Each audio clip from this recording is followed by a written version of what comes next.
कुठून येतेस तू? मी विचारतोय कुठून येतेस तू? मला सांगशील एवढ्या रात्री कुठून येतेस?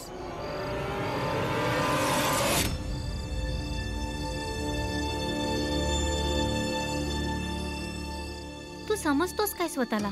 एवढी रात्र झालीये, तुला घरी नाही जायचं? घरातले तिकडे शोधून शोधून वैतागून गेले आहेत. होऊ दे, माझं घर आहे, मी जाईन नाहीतर नाही जाणार. पर तुला काय एवढी अडचण होते? तुला अडचण या गोष्टीची आहे ना की मी तुझ्या आजूबाजूला असतो? आता तर नाहीये ना, तुझ्यापासून लांब आहे मी, मग तुला काय एवढी अडचण होते? त्रास हा आहे की तू माझ्या कारणाने इथे आहेस. त्रास हा आहे की तुझे घरातले तुला शोधून शोधून वैतागून गेले आहेत. ते मला नाही आवडत. आणि त्रास हा आहे की मला नाही वाटत की तू असा वेडीपणा करावास.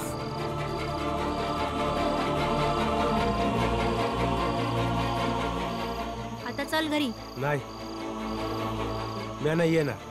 ठीक आहे, नको येऊस. स्वतःचा विचार सोडून दुसऱ्यांबद्दल विचार करशील तेव्हा येशील ना.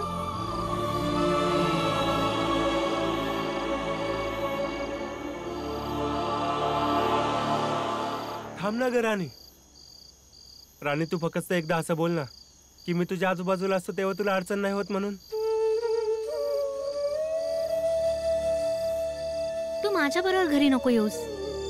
मी वेगळी जाते आणि तू वेगळा ये. जर माझ्या नवऱ्याने आपल्या दोघांना एकत्र पाहिलं तर अजून समस्या तयार होईल. समस्या? कोणती समस्या? एकदम बालिश आहेस का? एवढी सहज गोष्ट समजत नाही? बस मी वेगळ्या रस्त्याने जाणार आणि तू वेगळ्या रस्त्याने ये.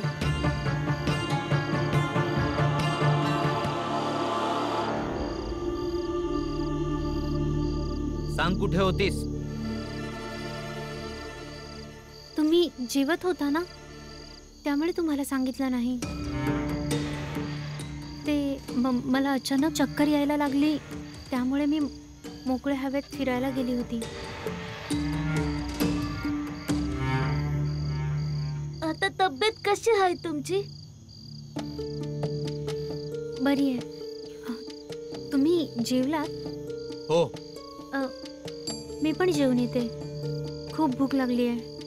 कदाचित यामुळे चक्कर येत होती. चला.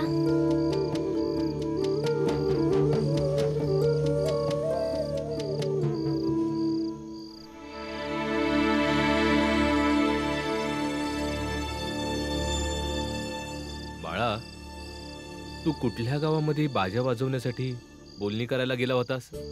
ते इथेच बाजूच्याच गावात बाबा, खिलवाडी गावात गेलो होतो मी बाबा.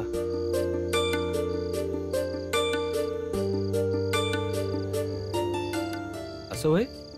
वय. कार्यक्रम कधी आहे? 2-3 आठवड्यानंतर.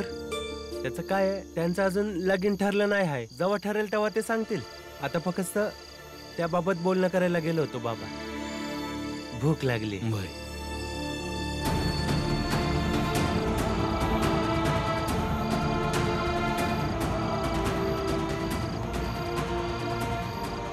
ही दोघं बाळानं राणी कुठे एकत्र तर नव्हती?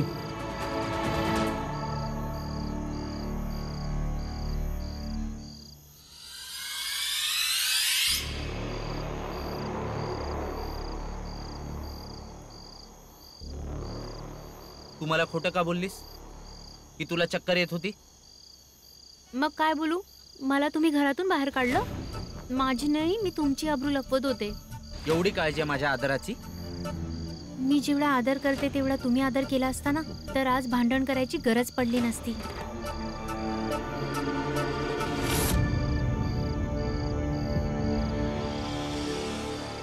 थोबाड जरा जास्तीच चालायला लागले. दुसरी काही गोष्ट तर नाहीये ना? आधी पण हिची आणि बाळाची चांगली मैत्री होती आणि आज दोघंही एकत्र गायब होते. म्हणजे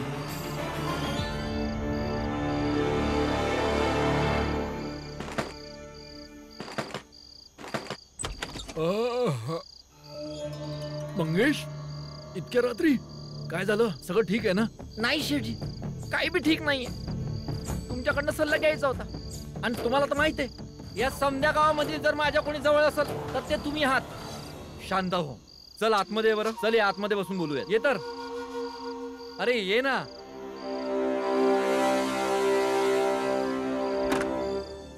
बस बस बस इथे बस तू. बस बस बस. हा आता सांग काय झालंय. सेठजी लय मोठ्या संकटात सापडलोय. कुठल्या संकटात. माझा भाऊ आलता महेश आणि मला दम देऊन गेलाय. जर उद्या सकाळपर्यंत तू मला 5,000 रुपये नाही दिलेस तर घरात तुझी बायको हाय, पोरं हाय, त्यांना उचलू आम्ही. आता तुम्हीच सांगा सेठजी मी काय करू. या गावात तुमच्याशिवाय माझं कोणीच आपलं नाहीये. तसं तर मी महाराजांच्या पक्षात आहे. कारण महाराजांच्या गोष्टी नेहमी धर्माच्या बाबतीत असतात. ज्याला तू मानलं नाहीस. आणि मला या गोष्टीचा पण राग आलाय की तू त्या आगाऊ भीमराव जवळ मदत मागायला गेलास. याच्यानंतरही मी तुला 5,000 रुपये देणार आहे. अरे मित्र आहे तू माझा. जुने संबंध आहेत आपले. थांब तू इथे थांब. मी पैसे घेऊन येतो.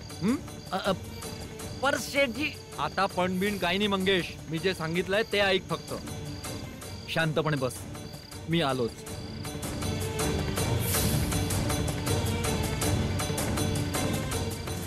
हे घे पैसे आणि जाऊन तुझ्या भावाच्या तोंडावर मारून दे. हे घे. सेठजी तुम्ही लय चांगले माणूस आहात. मी तुमचे हे उपकार कधी बी विसरणार नाही. आणि जसं जसं माझ्याकडे पैके येतील तसे मी तुमचे समधे पैके परत करल. जेव्हा पैसे येतील तेव्हा बघूयात. आणि आता जा जा त्याला पैसे देऊ ये. जा. अरे जा ना आता. चल चल जा जा. सेठजी अरे तुमचे लई लई उपकार. चल जा.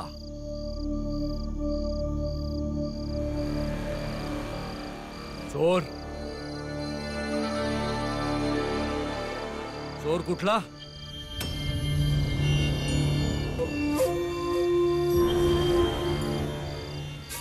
सेठजी कोण चोर.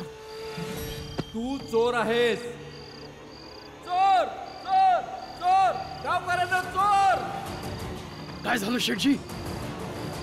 काय झालं शेठजी. पकडा याला. पंडितजी हा मंगेश माझ्या तिजोरीतून पैसे घेऊन पळत होता. हे तर देवाची कृपा झाली की मला जाग आली म्हणून. आणि मी याला पकडलं. मित्र असून मित्राच्याच घरी चोरी करतोस. लाज नाही वाटत तुला. हे काय बोलताय तुम्ही. म्या चोरी बिरी नाही केली. हो का. मग शेठजी खोटं बोलतायत का. हे बघ प्रमाण. इतका पैसा तू कुठून आणलास. पंडितजी हे पैक मला सेठजीने उधार दिले. सेठजी खोटं बोलतायत. सेठजी तुम्ही खरं सांगा तुम्ही पैक दिलं म्हणून. घ्या. मी कधी दिले तुला पैसे. खोटं बोलतोयस तू. सेठजी तुम्ही बरोबर नाही करताय. तुम्ही असं का करून राहिले. बेईमान. चोरी करायला देखील आला तर या शेठजींच्या घरात. अरे किती विश्वास करत होते तुझ्यावर. भावांनो धरून ठेवा याला. पंचायतीसमोर उभं करू. तिथेच निर्णय होईल आता. अरे कुठची पंचायत. जर मी पैका घेतलाच नाही तर कुठली चोरी बिरी आली. काय सांगितलं ना का शेठजीने पैका दिलं. बघा भावांनो बघा. एकतर चोरी केलीये वरून शिरजोरी करतोय. घेऊन जा याला. घेऊन जा या पाप्याला. अरे सोडा मला. सोडा मला. सोडा मला. सोडा. आणि बांधून ठेवा याला. पंडितजी फसला बिचारा.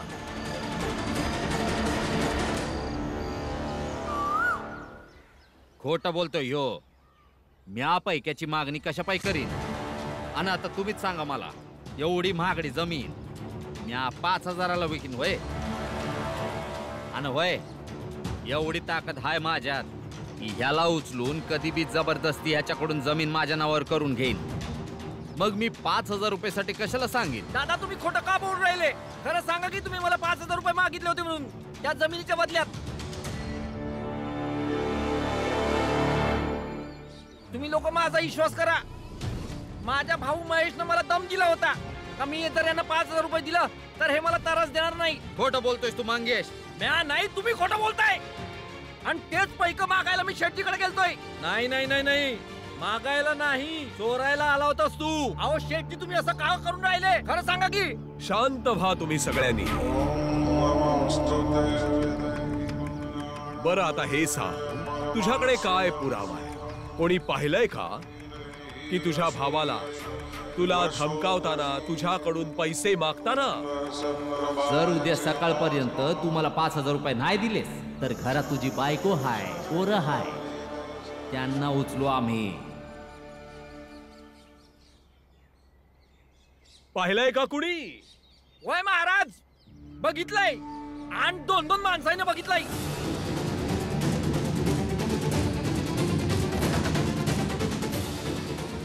पर ते दोघं साक्ष का देतील? ते तर यायचेच माणसं आहेत ना. याचाच अर्थ कोणीही बघितलेलं नाहीये. याचा अर्थ असा झाला शेठजी की हा माणूस खोटं बोलतोय. होय पंडितजी. महाराज,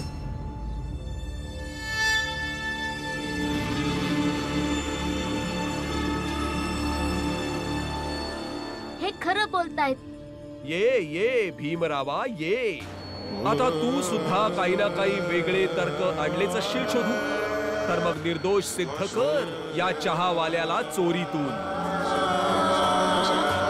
महाराज, चोरी सिद्ध तर तव केली जाते ना जेव्हा हे माहित पडल का चायवाला काकानं चोरी करण्याचा प्रयत्न केला बी आहे का नाही.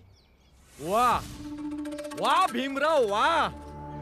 अरे माझ्या घरात माझ्या डोळ्यासमोर यांनी चोरी केलेली आहे. मग आता खुलासा करण्याची काय गोष्ट आहे त्याच्यात?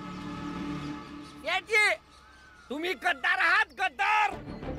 मी तुम्हाला एक चांगला मित्र मानत होतो, एक चांगला माणूस मानत होतो. पर तुम्हीच माझ्यावर चोरीचा खोटा आळला होताय. असं काऊन करून राहिले शेठजी? नका करू शेठजी, असं नका करू. तुम्ही लोकांनी कधी ऐकलंय का की चायवाला काकानं कधी चोरी केली आहे? नाही ऐकलं ना? तर मग हे अचानक चोर कसे काय बनले? वय भीम बरोबर बोलतोय. ही नक्कीच तुमच्यापैकीच कुणाची तरी चाल असणार. नाहीतर कोणी पण माणूस अचानक का चोरी करल? माणसाच्या मनात दुष्ट प्रवृत्ती कधीही येऊ शकते. कधी त्याच्या मनामध्ये पुण्य तर कधी त्याच्या मनात पाप येईल, हे कोणीच सांगू शकत नाही. त्यामुळे आजपर्यंत त्याने चोरी केली आहे का नाही ही गोष्ट इतकी महत्वाची नाहीये. परंतु आजपासून तो चोरी कधी करणारच नाही असं म्हणणं तर चुकीचं ठरेल ना. तेच तर भीमराव, जेव्हा आम्ही याला चोरी करताना आमच्या डोळ्यात देखत बघितलं तर आम्हाला पण विश्वास बसत नव्हता की हा आमचा जुना मित्र मंगेश आहे म्हणून. सेठजी, मी काही चोरी केली नाहीये. जे खरं आहे ते सांगा ना. तुम्ही खोटं का बोलताय? मी तुम्हाला पैसे मागायला आलतोय आणि तुम्ही माझ्यावर खोटा आळ घेतला, मला चोर म्हणले. मी तुम्हाला सोडणार नाही सेठजी.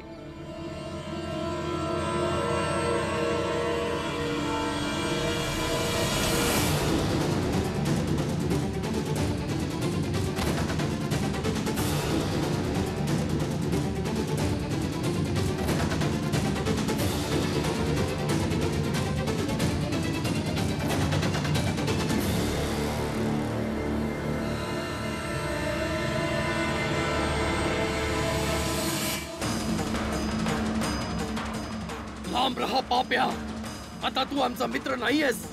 अरे चोर आहेस, चोर.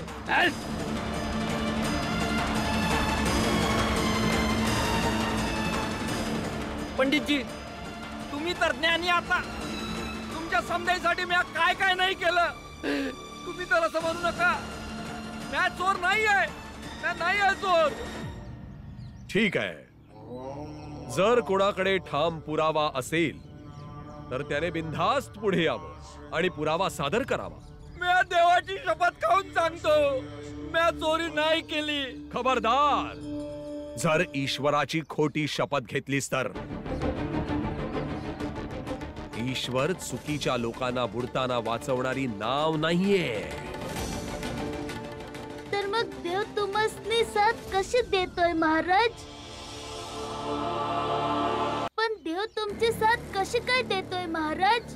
भीमराव, जर प्रमाण असेल तर सादर कर की याने चोरी नाही केली आहे, नाहीतर चुपचाप शांत उभा राहा.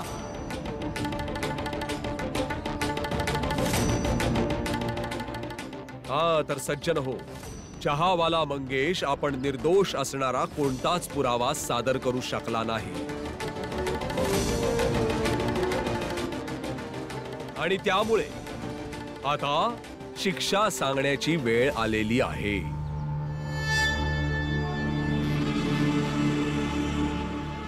महाराज, महाराज तुम्ही असं काऊन करून राहिले? असं नका करू माझ्या संग. मी चोर नाहीये, हे चुकीचं आहे महाराज. अरे चुप, एक तर चोरी करतोस आणि वरून म्हणतोय की अन्याय होतोय. या माणसाला तर तुम्ही सगळे ओळखत असालच.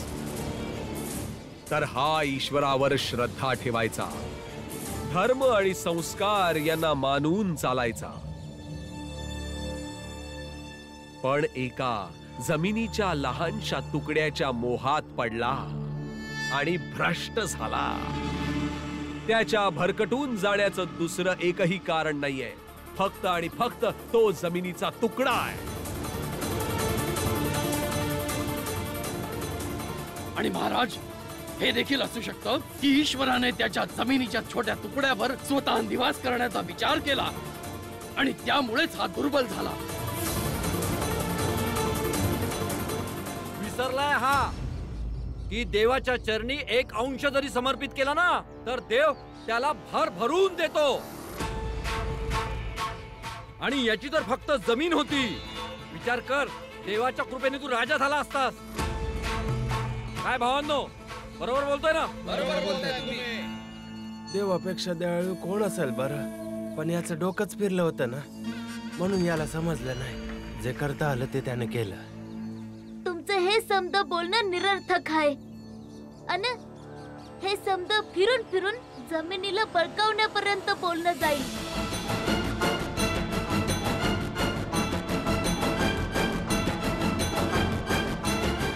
महाराज, माझ्या संघ असा अनर्थ करू नका महाराज. मी आज चोरी नाही केली हो. माझी जमीन घेऊ नका, माझी जमीन घेऊ नका. तुझ्या सोबत अजून काही होऊ नये त्यासाठीच ती जमीन ईश्वराच्या ताब्यात आहे. आणि महेश, तुला जर काही त्रास असेल तर तसं स्पष्ट सांग. नाही महाराज, मला काही अडचण नाही. उलट मला आनंद आहे की माझ्या बाची जमीन देवासाठी वापरली जाते. अरे या समजात तुझं काय जाणार आहे? ती जमीन तर माझ्या हिश्श्याची मला मिळाली ना. ती जमीन तर आता ईश्वराच्या ताब्यात आहे आणि हा आम्हा सर्वांचा निर्णय. पंचांचा काय निर्णय? महाराजांचा निर्णय आम्हाला मान्य आहे. आम्ही महाराजांच्या निर्णयाशी सहमत आहोत. नाही, हे चुकीचं आहे. आणि तुझी शिक्षा ही आहे मंगेश, ती पुढचे 4 दिवस तू असाच बांधलेल्या हातांनी संपूर्ण गावात फिरायचंस.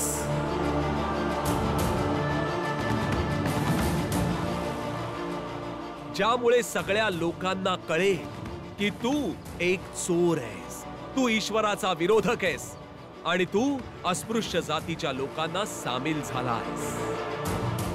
आणि हो, या 4 दिवसांमध्ये तू आपल्या घरी नाही जायचंस. आणि जर घरी गेलास तर तुझ्या घरच्यांना जबरदस्तीने घराच्या बाहेर काढलं जाईल.